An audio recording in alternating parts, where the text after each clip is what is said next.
woodland bird sounds have gone almost to nothing. Les vaches rotent et c'est l'atmosphère qui trinque. Les ruminants rejettent une quantité très importante de gaz à effet de serre. Une vache va rejeter du méthane, qui est un gaz à effet de serre puissant, beaucoup plus puissant que le gaz carbonique.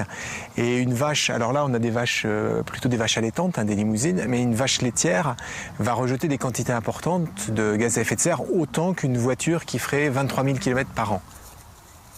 L'élevage représente 10% des rejets de gaz à effet de serre en France, dont les 2/3 viennent des bovins.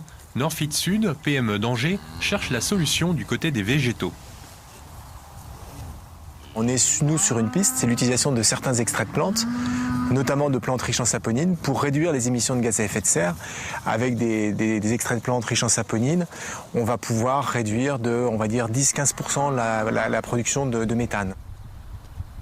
La saponine est un principe actif contenu dans un bon nombre de végétaux, mais pour appliquer la découverte à des troupeaux importants, la ressource en milieu naturel est insuffisante. On veut développer la culture de plantes à saponine, en particulier dans la région. Et ce qui est important, c'est donc de choisir les meilleurs candidats.